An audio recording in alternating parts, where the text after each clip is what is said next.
नमस्कार. जय शिवराय सर्वांना. स्वागत आहे तुमचं आजच्या आपल्या यूट्यूबच्या नवीन ब्लॉगमध्ये. साधारण 5 ते 6 दिवसानंतर आपण ब्लॉग बनवतोय. कारण मध्यंतरी आपल्याला काय मुंबईच्या बुकिंग वगैरे काही आल्याच नाही. बुकिंगचा भरपूर प्रॉब्लेम चालू आहे का सेटअपमुळं बुकिंग येत नाही ते काही समजत नाही. कारण इंटरसिटीच्या बुकिंगच भेटत नाही. जवळपास पाठीमागला पूर्ण आठवडा आपला असाच गेला. 2च बुकिंग झाल्या त्यात मुंबईच्या. पूर्ण आठवड्याभराची आपली अर्निंग झाली जवळपास फक्त 9,000 रुपये. त्यानंतर आत्ताचा आठवडा, आज बुधवार, 2 दिवस तर आपण गावालाच होतो. 2 दिवसानंतर आज आपण काल रात्री आलो पुण्यात. तर आज चालू केलं आपण. काही बुकिंग वगैरे तर काही लोकलला म्हणावा असा रेट भेटत नाही. पण तरी पण बघू म्हटलं ट्राय करून. भेटल्या तर भेटल्या. इंटरसिटीच्या बुकिंगचा प्रॉब्लेम अजून बिकट होत चाललेला आहे. म्हणजे जे आधी नॉर्मली एखादी अर्धी बुकिंग जी भेटत होती ना उरली सुरली, त्या पण बुकिंग पूर्णतः संपत चालल्यात. काय प्रॉब्लेम आहे नक्की? पुन्हा मुंबईची ट्रेन चालू झाली त्याच्यामुळं प्रॉब्लेम बुकिंग कमी झाल्यात का पूर्णतः सेटअपवाल्यांनी कॅप्चर केल्यात बुकिंग, ते काय समजत नाही. ठीक आहे. आज व्हिडिओ बनवायचा मुद्दा असा होता की परवा जाताना आपण म्हणजे मडीला गेलो होतो. मित्रमंडळ वगैरे गावचे जे होते त्यांच्यासोबत आपण मडीला गेलो होतो. तर तिथं नगरमध्ये जाताना आपण 1-2 व्हिडिओ बनवल्या होत्या. इंस्टाग्रामच्या रीलला आणि यूट्यूबच्या शॉर्टला वगैरे ते अपलोड केलेले आहे. 2 पोलिसांच्या व्हिडिओ होत्या. एक 1 स्टार अधिकारी आहे. त्यांचा हा व्हिडिओ बघा, मी इथं अपलोड करतो. नगरचे 1 स्टार अधिकारी विदाऊट हेल्मेट गाडी चालवताना. गाडी नंबर MH16W1994. गाडीचा नंबर पूर्णतः फेक. यांच्यावर कारवाई सरकार करणार का? तर ह्या व्हिडिओमध्ये 1 स्टार अधिकारी आहे. आता मला एवढं कळत नाही त्यांचं 1 स्टार 2 स्टारला ते कोणतं पद असते त्यांचं. साहेब विदाऊट हेल्मेट आहे. हेल्मेट नाही वगैरे त्यांचं काय नाही. जो गाडी नंबर आहे तो आपण परिवहनला टाकून बघितला तर तो गाडी नंबर आपल्याला तिथं सर्च होत नाही. म्हणजे तो गाडी नंबर पूर्णतः फेक आहे. म्हणजे पोलीस अधिकारी फेक नंबर विदाऊट हेल्मेट, त्यांना पूर्ण परमिशनने ते चालतात. आता दुसरा व्हिडिओ आहे, हा व्हिडिओ बघा. नगरच्या पोलिसांना सरकारने हेल्मेट घेण्यासाठी पैशाची मदत करावी. MH23BA8764 गाडी नंबर विदाऊट हेल्मेट. आता या व्हिडिओमध्ये लेडीज कॉन्स्टेबल आहे का PSI आहे का API आहे ते काही कळत नाही. त्यांनी जर्किंग घातलेले आहे त्याच्यामुळे त्यांचे ते काही स्टार वगैरे काही कळून येत नाही. पण त्यांच्या गाडीवर पोलीस लिहिलेले आहे. मॅडमसुद्धा विदाऊट हेल्मेट आहे. गाडीचा नंबर साधा आहे. मगाची साहेबांची गाडी होती तिचा पण नंबर साधाच होता, तो फेकच नंबर आहे. ह्या मॅडमचा नंबर साधा आहे. HSRP नंबर प्लेट नाही. हे पोलीस अधिकारी जे आहेत मग यांनी विदाऊट हेल्मेट चालणं, HSRP नंबर प्लेट नाही, त्या मॅडमची नंबर प्लेट फॅन्सी आहे, त्याच्यावर पाठीमागं पोलीस लिहिलेलं आहे. मग हे सगळं कायदे कानून त्यांच्यासाठी नाही का? सर्वसामान्य लोकांसाठी आहे का? मग आपण साधारण, मला आता ज्यावेळेस आता माझी परमिट गाडी आहे, HSRP ॲप्लाय केलं होतं मी. ॲप्लाय केल्याच्या नंतर मला 2 वेळा खालापूर टोल नाक्याला पोलिसांनी अडवलं. रिझन काय देतात? तुमची नंबर प्लेट HSRP नाही. त्यावेळेस आपण त्यांना सांगितलं की ॲप्लाय केलेली आहे, त्यांना प्रूफ वगैरे दाखवले. त्यांनी काय मला फाईन वगैरे मारला नाही, पण मला अडवलं ना शेवटी.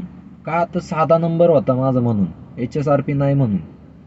मग हे कोण आहे? आपण सर्वसामान्य लोक आहे म्हणून आपण कायदे कानून पाळायचे, आणि हे अधिकारी आहे, स्वतः पोलीस आहे, मग यांना कायदे कानून ते लागू नाही होती का? आता ह्याच व्हिडिओ मी इंस्टाग्रामला आणि यूट्यूबच्या शॉर्टला टाकल्या. यूट्यूब शॉर्टला पण बरेच व्ह्यू गेले. इंस्टाग्रामला आत्ता त्या मॅडमची व्हिडिओ जास्त व्हायरल गेलेली आहे. जवळपास 60,000 व्ह्यू तिला गेलेत. त्याच्यावर कमेंट वगैरे भरपूर आलेत. आणि त्याच्यातच प्रत्येकजण म्हणतोय आता ठीक आहे, आपल्याला कायदे कानून असतात, त्यांना कायदे कानून नाही, त्यांच्या मनाचं राज्य आहे, ते जसं वागतील तसं ते वागत आहेत. आता आपण व्हिडिओ जरी टाकल्या तरी एखाद्या समजा ट्रॅफिकवाल्याने जरी बघितलं किंवा आपण त्यांना नेऊन तो व्हिडिओ दाखवला, ते त्याच्यावर फाईन नाही करणार. अशा भरपूर कमेंट आल्यात आणि ती सद्य परिस्थिती आहे, रिअल परिस्थिती आहे ती. त्यांच्यावर कारवाई काही होणार नाही. आणि दुसरी गोष्ट अशी, त्याच्यावरती काही पोलीस बांधवांनी पण कमेंट केल्यात. त्याच्यातले एक पोलीस बांधव म्हणतात, तुम्ही का पोलिसांना बदनाम करताय असं तसं. मी त्यांना म्हणलं, साहेब आम्ही पोलिसांना बदनाम करत नाही, सगळेच पोलीस सारखे असं नाही. भरपूर पोलीस आम्ही बघितल्यात की ते प्रॉपर हेल्मेट वगैरे घालून चालतात, त्यांचे नंबर वगैरे जे काय आहे ते एकदम ॲक्युरेट आहे, व्यवस्थित असतात ते. आम्ही काही सगळ्यांना नाव ठेवत नाही, पण जे आमच्या डोळ्याला दिसतंय तेच आम्ही दाखवतोय ना. दाखवायचा मुद्दा असा आहे, दाखवल्यामुळे त्यांच्यावर कारवाई होणार त्याची गॅरंटीच नाहीच होणार कारवाई. पण दाखवल्यामुळं लोक थोडे अवेअर होतात. आज माझे एक व्हिडिओ बघितल्यामुळं 10 जणांच्या डोक्यात असे विचार येतात की साला आपणच नियम पाळतोय, आपण नियम जर पाळले नाही तर आपल्यावर कारवाई करतात आणि हे पोलिसांना यांना नियम नाही का? उद्या त्यांना कोणीतरी जाऊन विचारलं पाहिजे ना. भरपूर व्हिडिओ मी अशा बघितल्या. आता परवाची एक ठाणे मीरा भाईंदरच्या तिथली कुठली तरी व्हिडिओ होती, त्या मुलाला HSRP नंबर नव्हता म्हणून पोलिसांनी फाईन मारला, अजून 1-2 फाईन मारले. आणि त्याच मुलांनी त्यांची जे पोलीस फाईन मारत होते त्यांच्याकडे एक गाडी होती, त्यांनी त्या पोरांनी त्यांचा पाठलाग केला, ती गाडी अडवली. त्यांनी व्हिडिओ काढले त्या पोरांनी की तो पण बोलला ना, तुम्ही मला फाईन मारला ना, मग तुमची गाडी जे तुम्ही वापरताय त्या गाडीचं समोरची जी नंबर प्लेट होती, साधा नंबर होता, HSRP नव्हता, काय नाही. समोरचा जो नंबर होता, जो 4 अंक आहे, पूर्ण गंज पकडला होता त्या नंबर प्लेटला.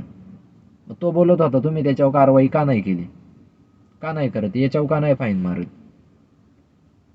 बरोबर आहे ना त्याचं पण. मग हे सगळे कायदे कानून सर्वसामान्य लोकांना आहे का? तर त्याच्यानंतर आज सकाळी मी त्यांचे कोण CP का SP कोण आहेत तिथले, त्यांचा व्हिडिओ बाईट बघितला मी. तर ते बोलतात, हो आम्ही कारवाई केली त्यांच्यावर, तो जो काही नंबर आहे आपण त्याच्यावर फाईन वगैरे मारलेला आहे. ती जी गाडी ज्यांची होती त्या पोलिसांनी मित्राची का कोणाची वापरायला आणली होती असं म्हणतात, त्याची चालवत होती. सगळं याचं झाकायचं त्यांनी, त्याचं झाकायचं यांनी, असे प्रकार चालू आहे. फाईन मारायचे म्हणजे तुम्ही त्यांच्याकडून वसूल करून घ्या. जो व्यक्ती चालवित होता ना, तो पोलीस असू नाही तर कोणी असू, स्वतः डायरेक्ट समोर भरून घ्या, त्याचा लाईव्ह व्हिडिओ करून टाका. तुम्ही नुसतं जिथं मीडियासमोर बाईट देताय, रिअलमध्ये त्या गोष्टीला तुम्ही फाईन मारलाय का, आम्हाला कसं कळणार आहे ते? अशा प्रकारे सगळं चालतंय त्यांचं. तर भरपूर मग तेच मला कमेंटमध्ये पोलिसांचं म्हणणं होतं की तुम्ही पोलिसांना का टार्गेट करताय. आमचं पोलिसांना टार्गेट करायचं काही हेतू नाही, आम्हाला जे डोळ्याला दिसतंय ते आम्ही टाकतोय. माझ्या इथून मागच्या व्हिडिओ बघितल्या, प्रायव्हेट गाडीवाले, परमिट गाडीवाले जे चुकीचे होते त्यांच्या विरोधात मी व्हिडिओ बनवले होते आणि ते व्हिडिओ अजून पण आहे, तुम्ही जाऊन बघू शकता. असं नाही की मी पोलिसांना टार्गेट केलेली. ह्या 2 व्हिडिओमध्ये मी आत्ता पोलिसांना घेतलं होतं, कारण ते मला डोळ्यासमोर दिसलं होतं, त्याच्यामुळे मी त्यांना घेतलं होतं. त्याची रील बनवली, शॉर्ट व्हिडिओ वगैरे बनवले आणि ते अपलोड केले. याच्यात मला काही चुकीचं वाटत नाही. त्याच्यात अजून बरेच जणांच्या कमेंट वगैरे आल्या. एक जण बोलतात, तेच पोलीस म्हणजे दुसऱ्या एकांनी कमेंट केली ती की बुवा ती मॅडम चालली तर त्याच्या शेजारी 2 लेडीज चालल्यात, त्यांनी पण हेल्मेट घातलं नाही, मग तू त्यांच्या विरोधात त्यांचा व्हिडिओ का नाही बनवला. आपण माझा मुद्दा काय आहे, जे कायद्याचं रक्षण करणारे तेच भक्षक झाल्यात, तेच कायदे कानून पाळत नाही, त्यांच्यासाठी मी व्हिडिओ बनवला आहे ना. तुम्ही तिकडं का माझा फोकस करताय? ठीक आहे, तुमच्या डिपार्टमेंटचे लोक आहे, तुम्हाला राग आला असेल त्या गोष्टीचा, येऊ द्या ना.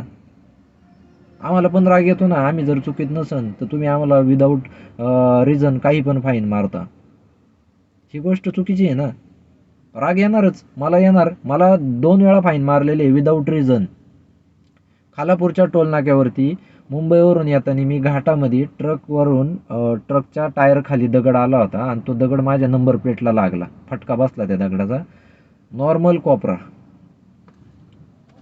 ही आपली एवढी नंबर प्लेट आहे साधारण, एवढा 1 ते 2% कोपरा उडाला असेल फक्त नंबर प्लेटचा. टोल नाक्यावरती आल्यावर मला पोलिसांनी अडवलं. मला बोलले, तुटलेली नंबर प्लेट वापरतोय तू. साहेबांना सांगितलं, साहेब ताजी घटना आहे, आत्ता जस्ट घाटातून आलो आहे आणि तिथं दगड उडून लागलाय. साहेब काय बोलले, मग बसून घ्यायचे ना नंबर प्लेट. थोडा तरी मेंदूचा वापर करावा. घाटामध्ये एक्सप्रेस हायवेला कुठं नंबर प्लेट बसवणार आहे? साहेबांना म्हणलं, साहेब तुम्ही थोडा विचार करा ना या गोष्टीचा. मी आता इथून चाललोय पुण्याला, पुण्यात गेल्यावर ते माझं काम आहे, मी परमिटवाला आहे, मला सगळं मी नियमात आहे. माझ्या गाडीवर तुम्ही बघा, बाकीचं तुम्हाला काय कागदपत्र एक्सपायर आहे का, काय दुसरं काय रिफ्लेक्टर वगैरे नाही काय, असं काय आहे का? व्हाईट शर्ट घातलेला आहे मी, सीट बेल्ट आहे प्रॉपर, सगळं आहे. ते नंबर प्लेट आता ताजी घटना झालेली, मी ती जाऊन पुण्यात करणारच आहे ना. तर मला बोलले, नाही तरी पण तुला फाईन लागेल. बोललो ठीक आहे, किती आहे फाईन? 500 रुपये म्हणले. त्यांना बोललो ठीक आहे, तुम्हाला मारायचा मारा, नसन मारायचा सोडून द्या, मी जातो, तुम्हाला जे करायचं ते करा. एक माणुसकीने सोडून देत असन तर द्या सोडून म्हटलं, कारण जेन्युइन गोष्ट आहे. मी काय असं नाही की 4 दिवसापूर्वी झालेली गोष्ट आहे ती आणि मग मी ती नंबर प्लेटच बसवली नाही किंवा काहीच नाही. त्याच दिवशी पुण्यात आल्यानंतर मी माझा ड्रॉप झाला पुण्यात काहीतरी दुपारी 1 का 2 वाजता आणि संध्याकाळी 6 वाजता मी ती नंबर प्लेट भोसरीत आल्यावर लगेच नवीन बनवून टाकली. आणि त्याच्यानंतर मला तो फाईन लवकर कळला नाही टाकलेला. त्याच्यानंतर काही दिवसांनी आत्ता जी आपली शिवाजीनगरला ते लागत आहे ना आपले फाईन माफीचं काहीतरी कोर्ट असते, तर त्यावेळेस ते फाईन चेक केले तेव्हा मला कळलं की त्यांनी तुम्हाला फाईन मारलेला आहे शेवटी. मग आपण चुकीत होतो, ठीक आहे, माझी नंबर प्लेट तुटली ना, ठीक आहे, चुकी आहे माझी, पण तुटली म्हणजे मी ती 4 दिवसापूर्वी तुटलेली नाही ना, ताजी तुटलेली. त्यांना सांगतोय, अहो नीटकीच आत्ताच घाटातून आलोय, नंबर प्लेट तुटलेली. मी हे असे चुकीच्या पद्धतीने सर्वसामान्य लोकांना त्रास देतात. याच्यावर आपण पण आवाज उठवायला पाहिजे. त्याच्यामुळे मी टाकल्या व्हिडिओ. ज्यांना वाईट वाटलं त्यांना वाटू द्या. काही जण बोलले की त्यांच्यावर कारवाई तर होणारच नाही, ते तर साहजिकच आहे. पण एक आपल्या मनाला समाधान भेटावा, उद्या आपल्यामुळे 4 लोक जागृत व्हावा. उद्या जाऊन आपल्या किंवा आपल्यासारख्या 10 जणांमध्ये हिंमत झाली पाहिजे की त्यांना जाऊन विचारायचं, तुम्ही चुकीत आहे ना, तर मग तुम्ही पण चुकीतच आहे, तुमच्यावर पण फाईन झाली पाहिजे, तुम्ही पण कायदे नियम पाळले पाहिजे. तर ठीक आहे, अशा प्रकारे आज तर काय अर्निंगच्या बद्दल आपल्याला काय व्हिडिओ बनवायचाच नव्हता. मला खास याच्यावरतीच आज व्हिडिओ बनवायचा होता की बाबा जे काही चाललंय, सरकार म्हणतंय तुम्ही नियम पाळा, त्यांचे रोड चांगले नाही तरी आपण नियम पाळतोय. आता मी तर प्रॉपर नियम पाळूनच असतोय, तरी पण आपल्याला कधी ना कधी चुकीत ते एखाद्या पकडणार ते, आणि काही ना काही विदाऊट रिझन काही ना काही कारणामुळे आपल्याला फाईन मारून देतात. तेच सरकारने हे करायला पाहिजे की जसं तुम्ही सर्वसामान्य लोकांना फाईन मारताय ना, तसं हे तुमचे जे अधिकारी आहेत ना त्यांना सुद्धा मारले पाहिजे फाईन. अधिकारी आहे म्हणजे त्यांनी नियम मोडायचा असं नाही, त्यांनी पण नियमात चाललं पाहिजे. आणि ह्या व्हिडिओ मी इथून पुढं कंटिन्यू, मला जिथं जिथं जो चुकीचा पोलीस अधिकारी सापडणार मी त्याच्या व्हिडिओ काढून अपलोड करीत राहणार म्हणजे राहणार. मला त्यांच्या किती कमेंट येऊ, काही येऊ, मेसेज येऊ, काही येऊ, मी नाही घाबरणार कोणाला. मी इथून पुढं कंटिन्यू, मला जिथं सापडणार ना, गाडीत डॅश कॅम आहे आपला, लाईव्ह सापडला लाईव्ह घेणार त्याला डॅश कॅममध्ये, मोबाईलमध्ये रेकॉर्ड करता आलं मोबाईलमध्ये रेकॉर्ड करणार, पण आपण व्हिडिओ त्यांच्या विरोधात टाकत जाणार. चला ठीक आहे, चला आजचा व्हिडिओ आपला एवढ्याच गोष्टीवरती होता. तर इथून मागं जसं सपोर्ट केला तुम्ही तसं इथून पुढं करत राहा. आपल्या इंस्टाग्रामच्या पेजला तुम्ही फॉलो करा. जवळपास आपलं अकाउंट आपण 1 ते 1.5 महिनाच झाला आहे चालू करून, पण चांगल्यापैकी आपलं अकाउंट ग्रोथ व्हायला लागले, मिलियनमध्ये व्ह्यू जायला लागलेले आहे त्याचे. फॉलोअर्स वगैरे आपले कंटिन्युअसली वाढत चालले आहेत. त्याच्यामुळे तुम्ही तिकडं मला फॉलो करा, आपल्या यूट्यूबच्या चॅनलला सबस्क्राईब करा आणि असाच सपोर्ट राहू द्या. ठीक आहे, चला, धन्यवाद, जय शिवराय.